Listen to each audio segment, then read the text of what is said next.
todos los hermanos que están presencialmente aquí, que estamos, y también los hermanos que están conectados vía internet. Que el Señor les bendiga, y especialmente en este día muy especial, desearles un muy feliz Día del Padre a todos aquellos que Dios nos ha dado el privilegio y la oportunidad de ser padres.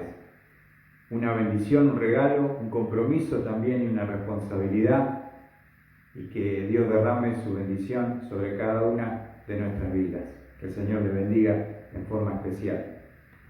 Vamos a continuar con la exposición del libro de Santiago, y hoy vamos a estar viendo, con la ayuda de nuestro Dios, vamos a abrir Santiago capítulo 5. Estuvimos contemplando el versículo 9, decía la palabra del Señor: hermanos, no os quejéis unos contra otros para que no seáis juzgados. Mirad, el juez está a las puertas. Y hoy vamos a estar viendo, con la ayuda de nuestro Dios, el versículo 10.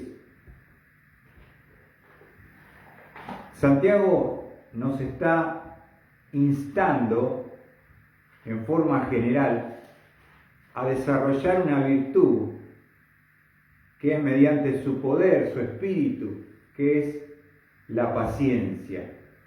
Nosotros somos impacientes para todo. Queremos todo ya y ahora.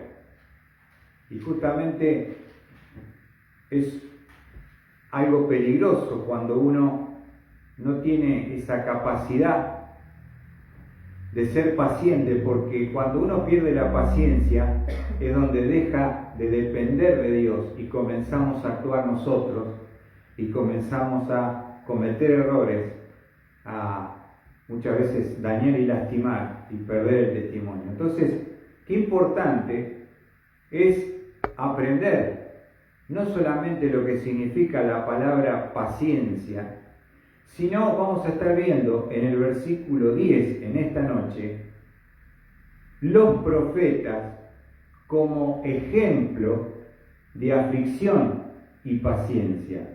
En esta noche vamos a ver, con la ayuda de nuestro Dios, los profetas del Antiguo Testamento como ejemplo de aflicción y paciencia.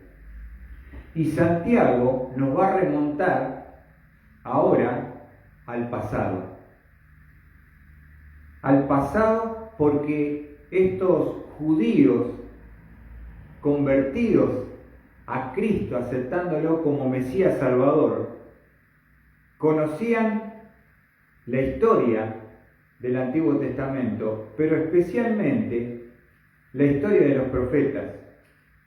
Y mire lo que dice Santiago, capítulo 5, versículo 10. Dice: hermanos, tomad como ejemplo de paciencia y aflicción a los profetas que hablaron en el nombre del Señor.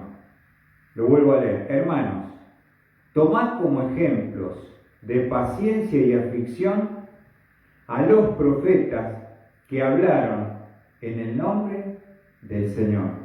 Entonces Santiago nos va a trasladar al pasado y especialmente a los profetas como ejemplo de dos cosas. Nos dice la palabra de Dios. Primero, ¿ejemplo de qué? De paciencia. Buenas noches. Bienvenidos. Como ejemplos de paciencia y aflicción. Santiago quiere que nosotros podamos tener un ejemplo y podemos aprender por medio de la enseñanza directamente. Pero también hay otra forma que es muy práctica y gráfica para nosotros, que es el ejemplo. Cuando nosotros podemos ver a alguien, identificar a alguien, y de esa manera podemos tomar ejemplos, ¿no es cierto? Así que, buenas noches, adelante, bienvenido Ariel. Y entonces, qué importante es poder tener un ejemplo. Pero Santiago nos va a hablar de qué ejemplo. Ejemplo de aflicción, de paciencia y aflicción. Entonces, ¿cómo podemos aprender la paciencia? Primero por entender lo que significa la palabra, por la definición. Pero también podemos aprender la paciencia por medio del ejemplo. Cuando nosotros vemos a alguien y podemos imitarle, podemos copiar su ejemplo, ¿no es cierto? ¿Cuántas cosas hemos aprendido mirando a alguien? Porque lo tomamos como ejemplo para nosotros, de alguna área, ¿no es cierto? En el trabajo, en el deporte, no sé. Alguien que te inspira, te motiva. Y Santiago dice, vamos a ver a los profetas como ejemplo de aflicción y paciencia. La palabra aflicción nos habla de adversidad y de sufrir el mal. Los profetas que eran siervos de Dios, llamados por Dios. La palabra profeta significa boca de Dios, que debían comunicar el mensaje a su pueblo, a un pueblo como Israel, un pueblo de dura cerviz, un pueblo de duro corazón. No era un pueblo dócil, no era un pueblo manso. Justamente una característica era la dureza de su corazón. Y cuando te toca hacer un ministerio con personas duras,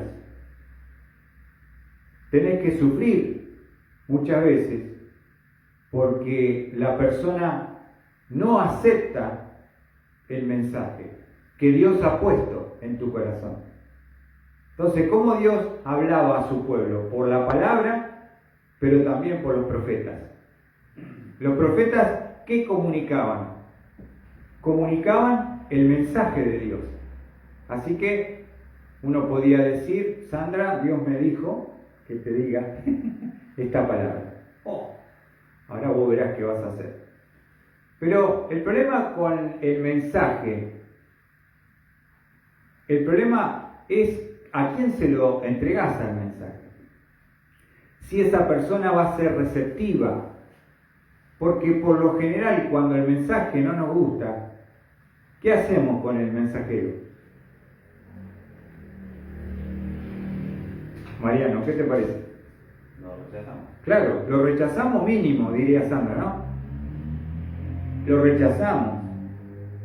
Pero también podemos llegar a matar en la dureza de nuestro corazón y en el rechazo de ese mensaje enviado por Dios, por el profeta, podemos llegar a matar, asesinar al mensajero, porque no me gustó el mensaje. Y hoy, en el tiempo que la iglesia está transcurriendo, tenemos muchos profetas, permítame la expresión profeta, no en el sentido de don, de profecía, porque terminó con la canonización y el cierre del Nuevo Testamento. Ya no hay nuevas profecías, ya está todo dado, en la palabra de Dios está todo completo. Pero sí como proclamar la verdad de Dios, como boca de Dios, seguimos realizando ese ministerio como profetas. En un sentido general, ¿se entiende? No en un sentido literal y específico, pero en un sentido general.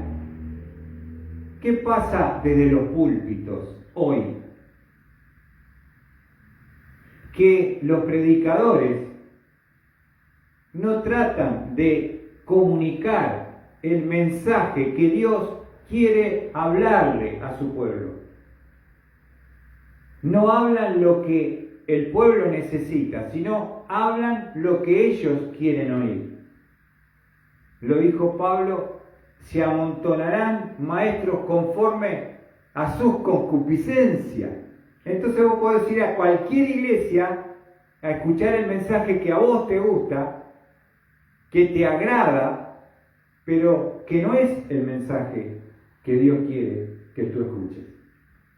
Y el hecho de ser un profeta, de hablar el mensaje de la verdad, no era fácil para los profetas del Antiguo Testamento. Y ellos pagaron un precio muy alto por decir simplemente no lo que a ellos les parecía o se les ocurría, sino simplemente decir: Dios te está diciendo porque me mandó a hablarte. Y eso nos habla de la dureza del corazón del pueblo de Israel, que es histórica desde su concepción. ¿Se entiende? Es una característica del pueblo de Israel. Y entonces vamos a estar viendo ejemplo de los profetas de aflicción, adversidad, sufrir el mal, y paciencia es la palabra macrotumia, que podemos definirla como longanimidad también. Ahora, cuando uno escucha la palabra longanimidad, escucha bien, ¿a qué te suena? No es un remedio, no es una enfermedad, no es un virus. Te quiero definir lo que es la longanimidad.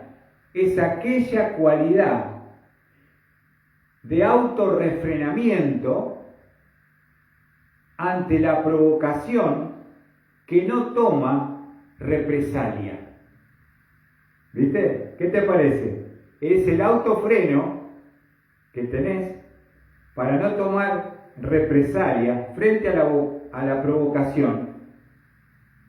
Es lo opuesto, escuchá, la longanimidad es lo opuesto a la ira y se acerca y se asocia con la misericordia. Hermano, ¿qué te parece? Ejemplo de paciencia, ¿qué es macrotumia? ¿Qué significa esta palabra en griego? Es aquella cualidad de autorrefrenamiento ante la provocación que no toma represalia. ¿Viste? Te vienen a buscar, te vienen como dicen ahora los pibes, van a bardear mal. Y uno lo quiere boxear. Esa es la reacción natural que tenemos. Pero cuando vos tenés al Señor, cuando vos tenés el Espíritu de Dios, tenés macrotumia. Porque vos me decías, ¿dónde la tengo a esa macrotumia? Porque fíjate en Gálatas, te quiero mostrar un pasaje. Gálatas capítulo 5.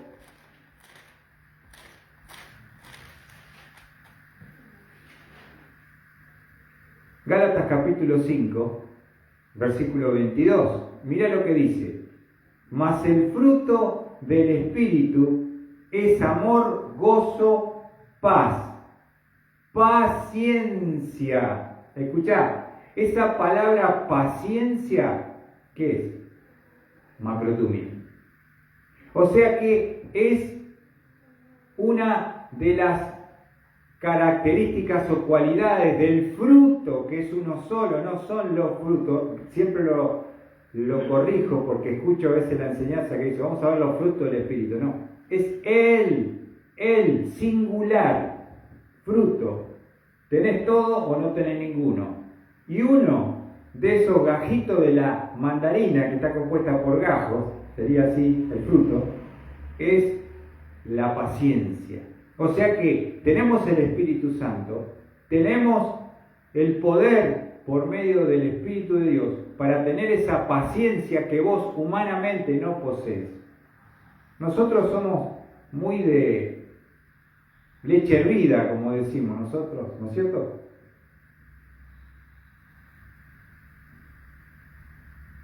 Nosotros somos como una serpiente, ¿o no? Te miraron medio feo y dices, ¿de qué se cree? ¿Te pasa algo? Oh, estamos siempre enojados o a la defensiva, ¿no es cierto? Y ya empezamos a pensar mal, nada que ver. ¿Esta que se cree que no me saludó? Que se ganó el loto. Nada que ver, por ahí no se dio cuenta, sin querer no te saludó. ¿Por qué somos así? Y sí están los frutos de la carne, ¿no?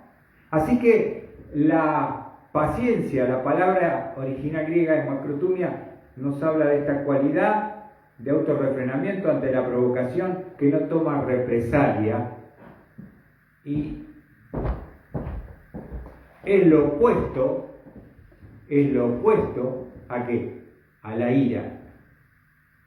Así que esas son las dos palabras que vamos a ver en el ejemplo de los profetas. Volviendo a Santiago 5, versículo 10. Entonces, hermanos, tomad como ejemplos de paciencia y aflicción a los profetas que hablaron en el nombre del Señor. Entonces vamos a observar y vamos a mirar un poquito a estos hombres de Dios que Dios levantó para hablar su mensaje, el mensaje de Dios, la boca de Dios a su pueblo. Y vamos a ver y nos vamos a encontrar con un cuadro tremendo de rechazo y lo que tuvieron, las aflicciones que pasaron y la paciencia que tuvieron que desarrollar, no por malas acciones, ni malos actos, ni palabras necias, sino por decir la verdad a su pueblo y su pueblo rechazándolos continuamente. Observa lo que dice Hebreos, capítulo 11. Hebreos, el precio que pagaron los profetas por desarrollar ese ministerio de ser la boca de Dios. A la gente no le gusta escuchar el mensaje mucho de Dios, ¿no? Hebreos capítulo 11, versículo 36. Miren lo que dice la palabra de Dios. Otros experimentaron vituperios y azotes, hasta cadenas y prisiones.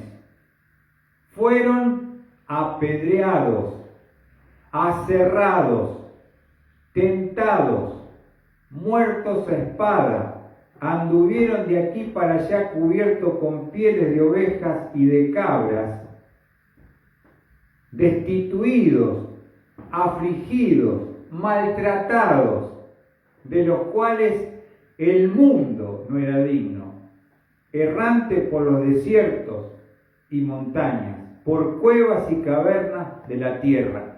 O sea, fíjate, por hacer un ministerio de ser profeta y comunicar el mensaje de Dios al pueblo, al rey, al príncipe, al que Dios le mandaba, a una tribu, al norte, al sur, todo lo que tuvieron que experimentar. Les quiero contar, vieron ahí que dice en el versículo 37, fueron apedreados, o sea, te agarraban a pedradas hasta matarte, romperte los huesos y dejarte muerto tirado. ¿Por qué era la razón? Porque no les gustó el mensaje. Menos mal que, creo que acá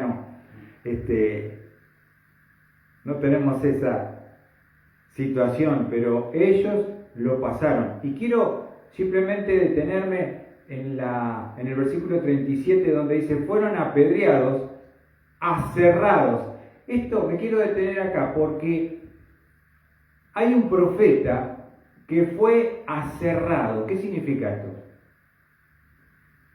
Estamos hablando de la muerte de uno de los profetas más importantes, mayores del Antiguo Testamento, que es el profeta Isaías, el que más escribió acerca de las profecías mesiánicas. ¿Quién no puede citar Isaías 53? ¿No es cierto? Todo el capítulo para hablar en una forma maravillosa de la persona de Cristo. Ahora, ¿qué significa que murió aserrado? Y te quiero compartir porque él profetizó durante el reinado de Manasés. Y lo mandó a un árbol hueco, lo pusieron en un árbol hueco, vivo, y comenzaron con la sierra a cortarlo al medio, con Isaías adentro, hasta que murió en una muerte horrenda y espantosa. Iba entrando a la sierra y abriendo su cuerpo hasta que muere como si fuera un perro aserrado. ¿Cuál fue su culpa? ¿Cuál fue su pecado? Ser la boca y comunicar con exactitud el mensaje de Dios. Ya con eso. Y a veces uno dice, yo me cuesta tener paciencia. Pero observemos el ejemplo de los profetas, lo que ellos tuvieron que padecer, la presión que sufrieron por decir la verdad. ¿Se entiende? Yo voy y comunico el mensaje. ¿No me gustó? ¿Cómo respondían? Manasés lo mandó a cerrar a Isaías. Algo totalmente perverso.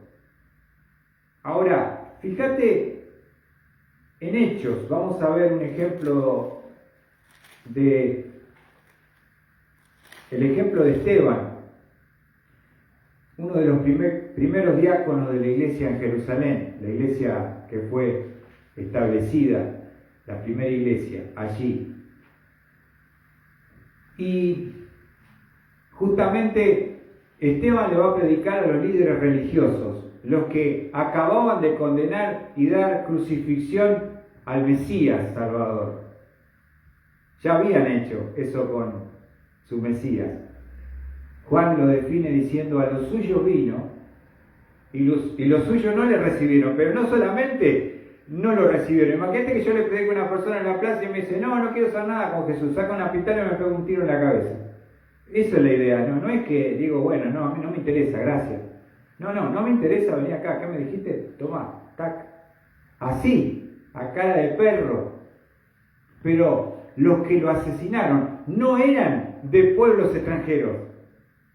Aún ellos se conmovían cuando Dios proclamaba su juicio, por ejemplo, con Jonás en Nínive.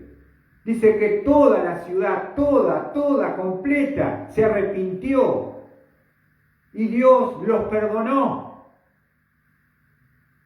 Naciones paganas pudieron responder en arrepentimiento y en humillación, pero el pueblo de Israel, su pueblo, a quien él ama profundamente, no lo hicieron.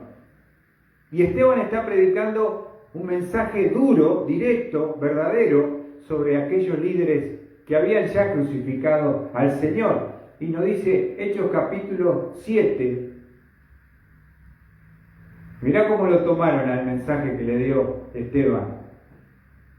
Hechos 7:52. Y dice Esteban: ¿a cuál de los profetas no persiguieron vuestros padres? Ellos mataron a los que antes habían anunciado la venida del justo, del cual ahora vosotros os hicisteis traidores y asesinos. ¿Cómo te cabe esa? ¿Sabes lo que le costó a Esteban predicar así? Fue su único mensaje y lo mataron a pedradas. Pero cuando Esteban les habla, le muestra la histórica dureza del corazón de los líderes. Por eso él le dice, lo vamos a leer nuevamente, el versículo 52. ¿A cuál de los profetas, porque estamos hablando de ellos, no persiguieron vuestros padres? Ellos mataron a los que antes habían anunciado la venida del justo, del cual ahora vosotros os hicisteis, mirá, traidores y asesinos. ¿Y cómo responde un asesino cuando le decís la verdad en la cara? Asesinando. Y así murió Esteban, apedreado, porque le dijo las cosas en la cara, de frente. Ahora, Santiago nos dice, miremos como ejemplo de aflicción a los profetas que os hablaron la palabra. El Señor también, cuando estuvo, que Él era el Hijo de Dios directamente, que vino en forma corporal a su pueblo, y ellos lo rechazaron, y ellos lo crucificaron. Vimos el testimonio de Esteban. Vamos a ver ahora el testimonio de Cristo. Vamos a ver en Lucas capítulo 11.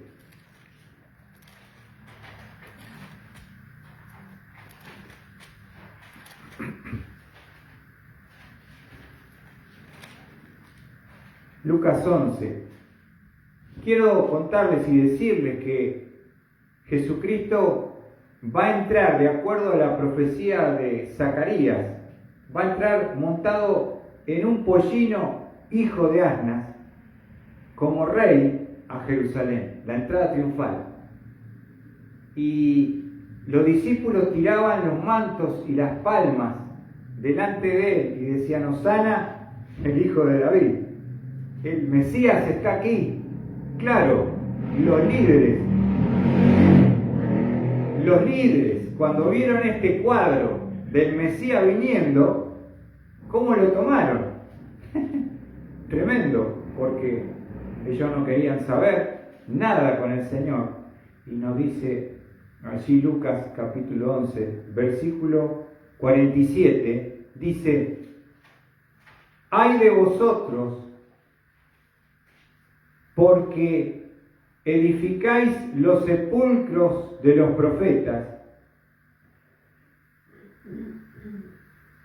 y fueron vuestros padres quienes los mataron! Vamos a parar ahí. ¿Qué dice el Señor? La palabra ay en la Biblia significa juicio, juicio de Dios. Cristo le dice: ay, agárrense de vosotros, porque ustedes edificaron, escuchá bien lo que dice, ustedes hicieron la tumba a los que su padre los mataron. Ellos entonces, cuando te llevaban a ver los grandes hombres de Dios, te llevaban al cementerio y te decían de una forma cínica, hipócrita: vení, mirá, y esta lápida, acá está el profeta Isaías, nuestro siervo, el matado, cerrado, murió. Y se jactaban y le hicieron un monumento a los que los padres de ellos, los judíos anteriores, le habían dado muerte. A ese nivel llegaba el cinismo. Y Cristo dice: ay de vosotros, porque edificáis los sepulcros de los profetas y fueron vuestros padres quienes los mataron. Escuchá. De modo que sois testigos y aprobáis las acciones de vuestros padres. ¿Están de acuerdo ustedes? Porque ellos mataron y vosotros edificasteis sus sepulcros. Dice: por eso la sabiduría de Dios también dijo: les enviaré profetas y apóstoles, y de ellos matarán a algunos y perseguirán a otros. Mirá lo que dice el Señor. Por eso la sabiduría de Dios también dijo: les enviaré profetas y apóstoles, y de ellos matarán a algunos y perseguirán a otros. O sea, Dios dijo: yo les mando siervos, yo les mando mensajes, pero ellos, algunos los van a asesinar y a otros lo van a perseguir. Versículo 50. Para que la sangre de todos los profetas derramada desde la fundación del mundo se cargue a esta generación. Escuchá y marcá y anotá en tu Biblia, hermano querido, porque el Señor está declarando que la sangre que se va amontonando y clamando desde tiempos inmemoriales, en un momento Dios dice: vamos a desatar y castigar esta sangre derramada. Y dice Dios: yo se las voy a cargar a esta generación, a los escribas, a los fariseos. Fíjate, y te va a mencionar desde cuándo viene ese duro rechazo de la verdad y del mensaje de Dios. Versículo 51. Desde la sangre de Abel hasta la sangre de Zacarías, que pereció entre el altar y la casa de Dios. Sí, os digo que le será cargada a esta generación. ¿Sabe lo que está diciendo el Señor? Ustedes van a pagar por toda la sangre que han derramado desde Abel hasta acá, por la dureza de vuestros corazones. Por eso, cuando alguno se pregunta por qué Israel fue esparcido hasta los confines de la tierra en el año 70 que vino el general Tito y destruyó Jerusalén y quemó el templo, destruyó la ciudad y quedó solamente el pedazo del muro donde hoy lloran los judíos y oran y piden que el Mesías vuelva, pues ya lo mataron, están pidiendo que vuelva, va a volver y lo van a ver con las marcas en sus manos, en su costado, y van a llorar y van a hacer lamentación sobre él. Ahora fíjate la paciencia de Dios, ¿no? Fíjate la dureza del corazón humano, pero especialmente del corazón del pueblo de Israel. 2000 años estuvieron dispersos.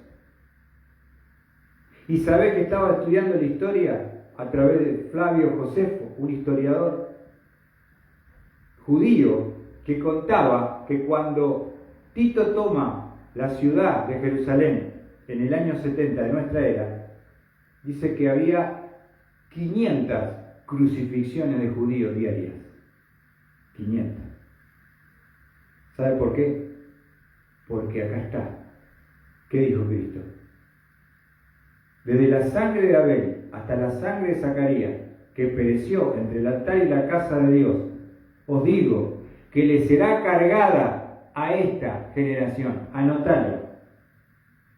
No es que las cosas pasan porque Dios es malo, es injusto. Vimos cómo Hitler mató 6 millones de judíos y casi los exterminó en los campos de Auschwitz, en Alemania. Con las cámaras de gas los asesinaron, los quemaron, los hicieron jabón. No es que eso es una alegría. Y uno dice, ¿cómo? ¿Dios dónde estaba? ¿Qué pasó con Dios? Y su pueblo. ¿Se entiende? Vos tenés que interpretar una acción con la historia, no con el momento, para poder comprender una verdad y antes de opinar, poder estudiar. Porque si hay algo que Dios no es injusto. Y si hay algo que Dios le falta y no le falta, es paciencia. Pero en algún momento, ¿no es cierto? Esto se tiene que castigar. Israel volvió a ser nación por la ONU en 1947, o sea que anduvo casi 2000 años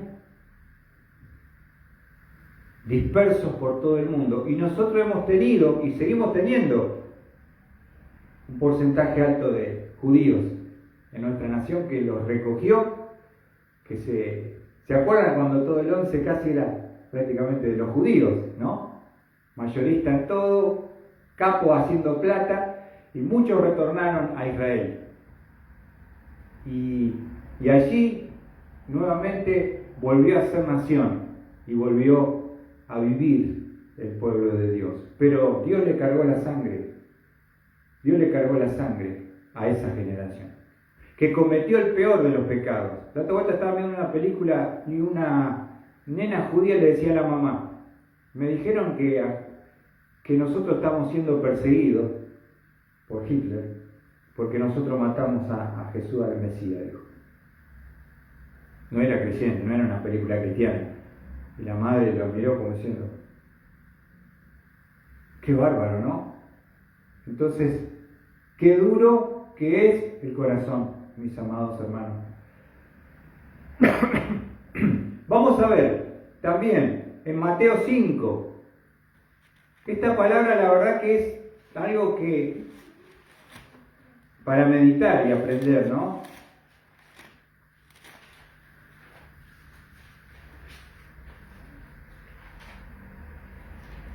En Mateo 5, justamente Jesucristo en las bienaventuranzas va a hablar del hecho de sufrir por amor a Cristo. Y eso es lo que hoy nadie quiere, ¿viste? todos quieren bendición, todos quieren victoria, todos declaran prosperidad. Entonces, hermano, fíjate. Pero mira lo que dice Mateo 5, versículo 11. Dice la palabra del Señor: bienaventurados sois cuando os insulten y persigan y digan todo género de mal contra vosotros falsamente por causa de mí. Ahí está la clave. Tiene que ser algo no con acusación real, tiene que ser falso y tiene que ser por causa de Cristo. Cargarte, humillarte, escupirte, burlarse porque sos evangelista. ¿Te la aguantás? Yo amo a mi Cristo, no me avergüenzo del Señor. No estoy para ser popular o famoso. Estoy para ponerle el pecho a la bala por amor a Jesús. Fíjate el versículo 12. Dice el Señor: regocijaos y alegraos, porque vuestra recompensa en los cielos es grande, porque así persiguieron a los profetas que fueron antes que vosotros.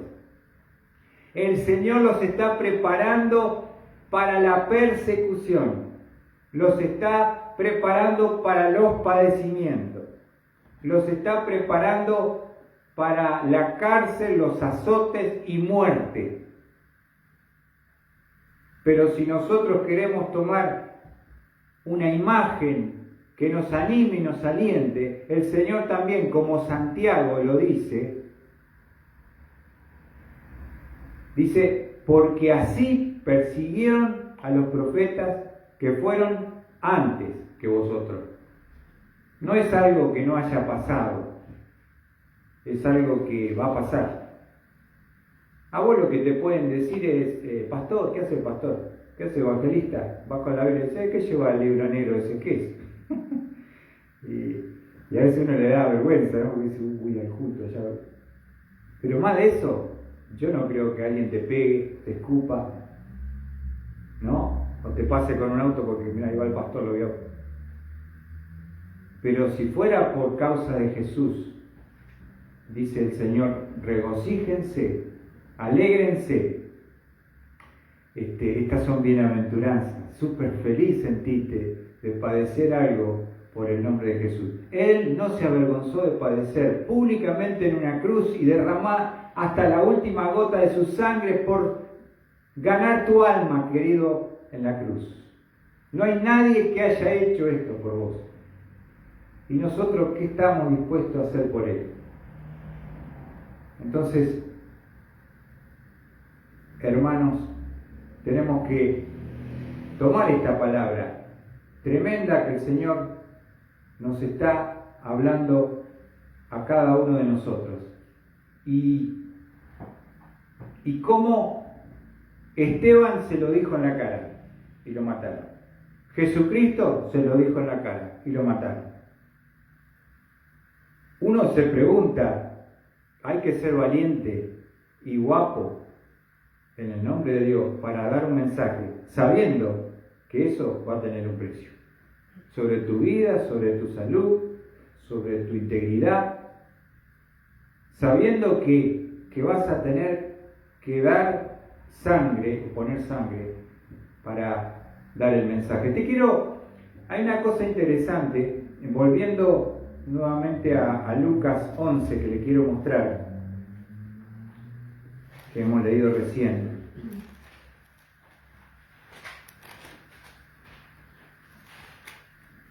Porque cuando el Señor habla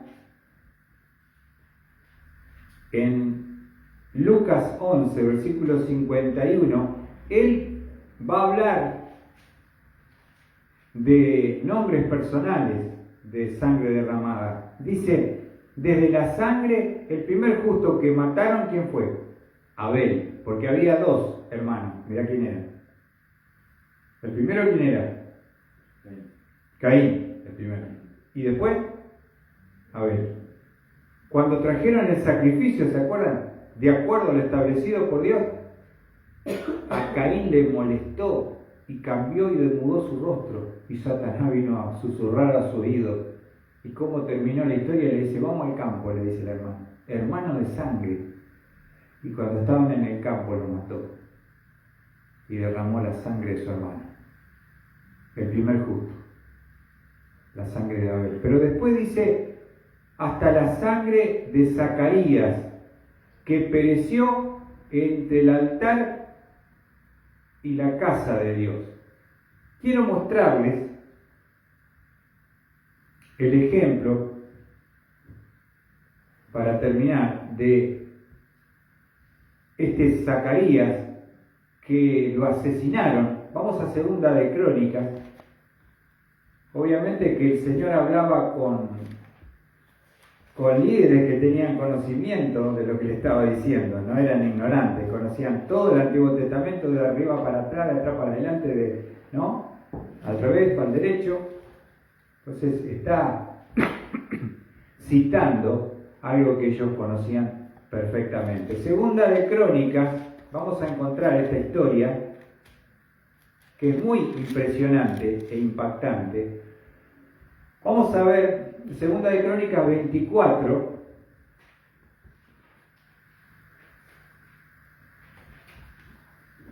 versículo 17. Segunda de Crónicas 24, 17. Dice, pero después de la muerte de Joiada, vinieron los oficiales de Judá y se inclinaron ante el rey, y el rey los escuchó.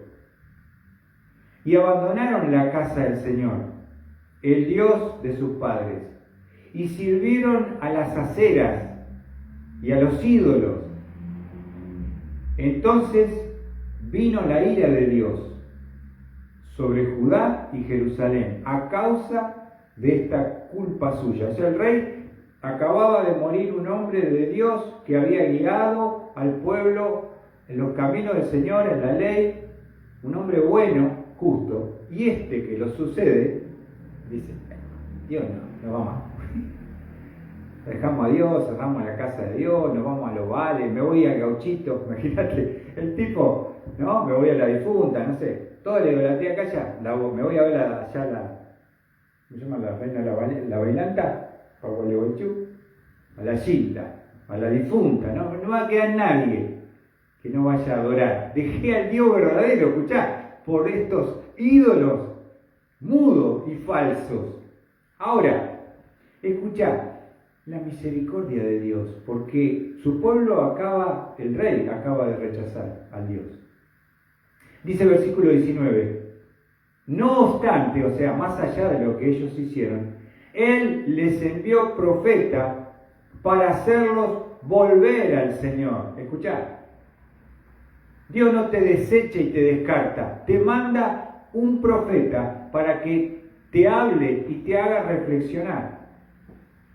Y aunque estos dieron testimonio contra ellos no escucharon. Se cerraron los oídos, se taparon y no quisieron. Pero uno dice, bueno, yo te puedo decir la verdad, pero podés rechazarla o recibirla, pero no lo maté al que te vino a hablar, porque te está dando un mensaje de Dios. Mirá lo que dice. Entonces el Espíritu de Dios vino sobre Zacarías, hijo del sacerdote Joiada, y él se puso en pie en un lugar más alto que el pueblo y les dijo, así ha dicho Dios, ¿por qué quebrantáis los mandamientos del Señor y no prosperáis? Por haber abandonado al Señor, Él también os ha abandonado. Esto fue lo que el Espíritu llenó su corazón. Está hablando con el poder del Espíritu, con la palabra de Dios. Un mensaje para que se arrepientan y reflexionen y vuelvan. Pero mirá lo que dice. Mas ellos, dice que el versículo 20 dice, Él dice, por haber abandonado al Señor y tampoco Él también os ha abandonado. Mas ellos dice el versículo 21, conspiraron contra él y por orden del rey lo mataron a pedradas en el atrio de la casa del Señor, un lugar santo, derramaron sangre. ¿Por qué lo mataron a Zacarías? Porque simplemente les dijo la verdad, porque les dio una oportunidad para que se arrepintiesen y volviesen a Dios. Y ese único mensaje que da el profeta al rey entrante, el rey dijo, mátenlo como un perro a pedradas. Ahora, fíjate el versículo 22. No se acordó el rey Joás de la bondad que Joiada, padre de Zacarías, que era el padre de él, le había mostrado, sino que asesinó a su hijo. Y éste, al morir, dijo, escuchá, que lo vea el Señor y tome venganza. ¿Sabe lo que dijo? Señor, venga mi sangre. Ahora, ¿cómo Dios puede tener, no se olvida de nada que hagamos a favor o en contra? Porque la sangre que derramaron en el atrio, asesinando a Zacarías porque no le gustó el mensaje y mataron al mensajero, el Señor Jesucristo mismo recordó el homicidio terrible que cometieron cuando Él lo menciona en Lucas, que lo acabamos de leer. Desde la sangre de Abel hasta ¿dónde? Hasta Zacarías, que murió en el atrio. La sangre sea cargada sobre esta generación. Hermanos queridos, nosotros a veces tenemos miedo de hablar. Miedo si les va a agradar, si les va a gustar. Estamos siendo presionados por este sistema satánico que nos dice qué es lo que debemos creer, qué es lo que debemos pensar y qué no tenemos que decir. Y a veces no estamos dispuestos a pagar un precio, a pagar las consecuencias por hablar la verdad, por decir lo que Dios quiere que digamos y no agradar al hombre, sino agradar a Dios, porque un día cada uno de nosotros va a dar cuenta delante de Él. Permanecemos callados ante la mentira, pero no nos animamos a hablar la verdad. Para que no nos carguen, para que no nos dejen, para que no nos dejen de invitar, porque llegó el evangelista loco, el que habla de Dios, pero estás avergonzando a Cristo, le estás dando la espalda al Señor. No es algo bueno. Y es un llamado para nosotros, hoy, hermanos queridos, a poder decir la verdad. Cueste lo que cueste y caiga quien caiga. Decir, hablar en el nombre de Jesús. Estaba pensando en el programa que tenemos como Iglesia Presencia Cristiana. Digo, tengo que hablar un mensaje más duro y directo, de arrepentimiento. Sabemos que Juan el Bautista predicó arrepentimiento al pueblo para preparar el camino al Señor que venía, Jesús. Y cuando enfrentó al rey y le comunicó su pecado y su adulterio, eso le costó la cárcel. Y después, a través de su mujer, terminó decapitado por haber tocado a la autoridad competente y haberle acusado de pecador. ¿Dónde están esos predicadores que proclaman y enfrentan el pecado y el sistema? No hay casi. Y el diablo nos ha llenado de temor. Queremos un like, una aprobación de gente que ni sabemos quiénes son. Pero el like que nosotros tenemos que buscar es la aprobación de Dios. Que cuando Él nos llame a su presencia y nos diga, ¿qué dijiste? ¿Qué hiciste con el mensaje que te di? ¿Lo dijiste? ¿Lo hablaste? ¿Dijiste la verdad? ¿Advertiste? ¿Le hablaste con amor a las personas? ¿Le dijiste que se viene el arrebatamiento? ¿Le dijiste que hay un infierno que es real? Deja de acariciar el oído, no sea Luis Miguel predicando.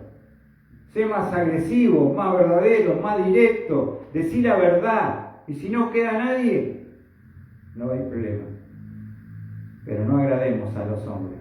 Agrademos, glorifiquemos y honremos el nombre de Dios.